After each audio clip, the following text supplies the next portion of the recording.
power on.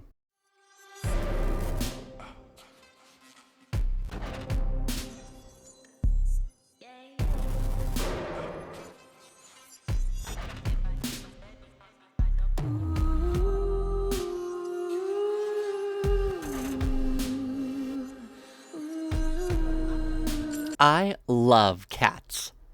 Comes with the territory of being a witch. From their lithe gracefulness, playful attitudes, lack of brain function, I love them. A connection between a human and their cat is immense. Even though we know each time we adopt a new kitty, young or old, it's essentially a setup for a massive heartbreak when they inevitably pass on before us. But these furry little babies bring so much joy to our lives, and each time a cat in my life has either died or moved on to a better home, my heart ached. I also have a massive fear of homelessness, stemming from a combination of living in the US under yet another orange bone spur regime while being, and having been married to someone who actually dealt with it and seeing firsthand the lasting trauma it has on a person and the unstableness it brings, be it run-ins with the law or emotional troubles in potential relationships. I say all of this so you understand when I claim the opening of Forspoken story drove me to tears and I had to walk away from playing for a bit, you know I'm being serious. And I don't mean simple crying. Full-on waterfall sobbing occurred. An admirably pithy précis. Maybe I'm getting ahead of myself. Let me start from the beginning. When Forspoken released, I saw all the memes and heard the bad press. IGN gave it a 6 out of 10, GameSpot a 5 out of 10, Angry Joe went even lower and gave it a 4 out of 10. Knowing full well how supposedly awful the writing was, I added the game to my wishlist as a delayed purchase. Let me say, I don't fully understand where the hate is coming from. Everyone has something they're willing to fight for. Could be family, friends, your beliefs, your home. Doesn't matter who you are, there's just some things you have to protect. But what do you do when the world fights back? Guess I know now. Starting in the middle of a court hearing, Frey Holland is giving one last chance by a judge as an early birthday present. I'm going to give you an early present. Try not to piss it away. I'm going to release you under the condition you serve 120 hours of community service. Thanks. You won't regret it. Next time you end up in front of me, I will not be as lenient. We clear? Good. Leaving the courthouse, she is caught up in gang business, flees, and manages to get to her home, an abandoned apartment building where she's scrounged together enough to get by each day.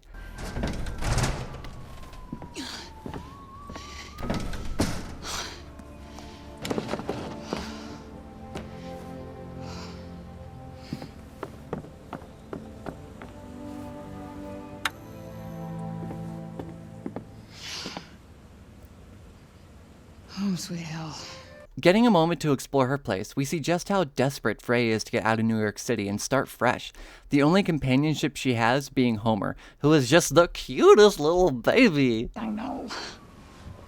Miss me? Oh, well, thank you, but my birthday isn't for another few days. Tell you what, I almost forgot. Been so busy recently. Oh, well, you know, important things to do. Riding court, slaying dragons. I'll let you in on a secret, but I'm a pretty big deal. Real big deal. Everybody needs me. We are getting out of the city, Homer. Away from the assholes, the garbage, the cops. That is just enough to get us started. Yeah. I promise we'll go somewhere that loves cats. Even ones like you.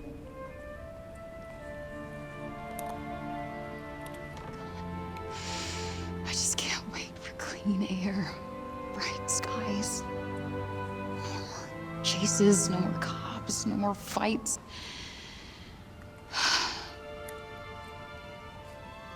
Tomorrow.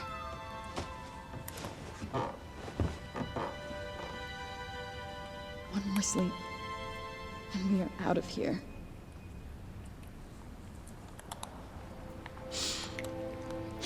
can't wait to be any other place but this.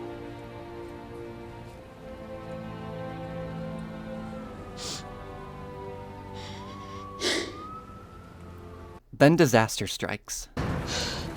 Homer! Girl, come on, we gotta go! Left with no home, no money, and no way to care for Homer, Frey does the only thing she can do. Promise me you'll look after her. Promise.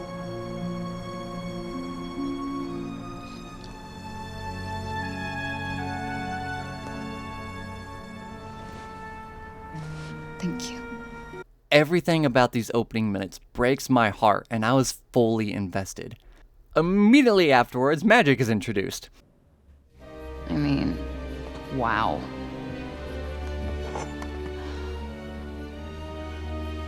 Whoa.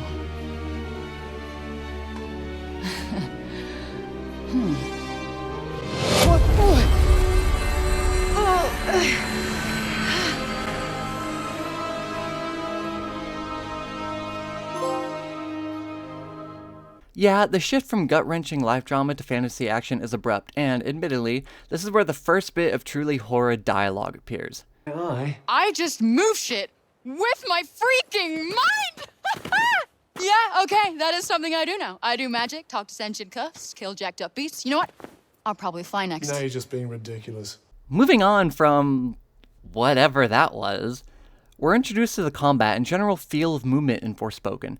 Effortlessly parkouring around the world while hurling various styles of magic is a lot more entertaining than I initially thought, and the vastness of the open world here just makes you want to explore. The time it takes to acquire your second branch of magic is a bit annoying, but once you do, whee! It's fun! If the foundation of every strong game is a solid gameplay loop, I'd say Forspoken has one. Dashing around the land of Athia, discovering ruins overrun by hostile creatures, finding challenge dungeons, resting at one of the numerous safe houses dotted around, and earning the friendship of fantasy cats. They follow you around, and each one has their own lore entry discussing their unique personalities. I'm gonna have a cat person freak out here. Okay. I'm a professional. Oh no! Fun combat and exploration alone, however, does not make a satisfying game. Forspoken is, after all, a single-player story experience. If the story and lore presented fails to grab the player, the whole thing falters. In this aspect, Forspoken's tale starts off strong and builds to what you'd think is an excellent midpoint, only to wrap up extremely quickly. Not going into intricate detail here, Athia was once ruled by 4 powerful sorceresses known as the Tanta, each of them possessing prowess in a different magical ability. Fire, water, electricity, and you don't ever actually obtain the last type, as the boss fight is non-existent? Bit weird. Though somehow Frey, via the magical cuff, It's Vambrace. the magical cuff, can cast earth-based magic. I wonder why.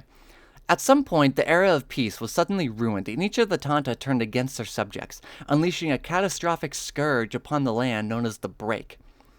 Driven back by the nightmarish effects the Break has upon the land, the remnants of humanity center in a singular large city, desperate for a way to end their suffering. Enter Frey, who is not too concerned with helping others and is more focused on returning to New York and Homer. Can y'all blame her? She doesn't have to be such a bitch about it, though. Okay, I'm in. Why not? It's not like I've got any better options. Oh, this is good news. You're truly helping the people of Athia. Seriously, Frey's characterization swings from a caring, driven source of hope for others and an extremely self-centered fountain of attitude. Understandable given how she grew up, not to mention the utter confusion I'm sure one would feel after being ripped from reality and thrown into a completely different one, but her emotional unpredictability is a roller coaster on steroids. You say another fucking word. Something which really touched me was the surprise ending you can choose. Before the final battle, Frey is presented with an opportunity to stay in Athia or return to New York. The New York choice sees her and Homer reunited, albeit with no plan, no money, and an uncertain future. Then the game just ends. So be it. Goodbye, Alfred. I will always love you.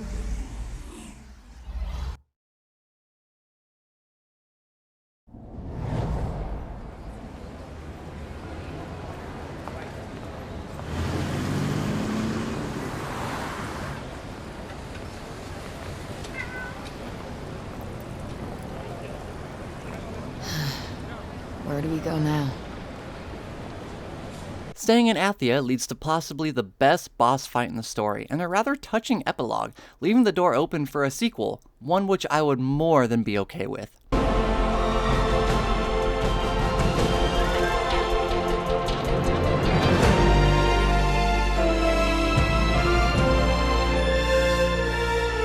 come back for you. I promise. Just look out for me, okay? See you on Asia. As was said earlier, I simply don't understand all the hate Forspoken received. The combat and exploration is fun, Athia is well crafted with plenty of lore, and there are numerous touching moments spaced throughout the narrative. An understandably unstable protagonist is not enough to derail the experience. Not for this girl, at least. If you're looking for a cheap budget title nowadays to add to your PS5 collection, yeah, I'd recommend giving it a go. Power off. Hello, thank you so much for staying to the very end. If you haven't yet, why don't you go ahead and click that subscribe button so you'll always be notified in the event of future videos and whatnot for my little channel here. We are marching our way towards 100 subscribers. I know it's not that big of a deal, but to me, getting to triple digits on a channel, which I never thought would even get to 50, would be pretty cool. So why not be a part of it? See you around.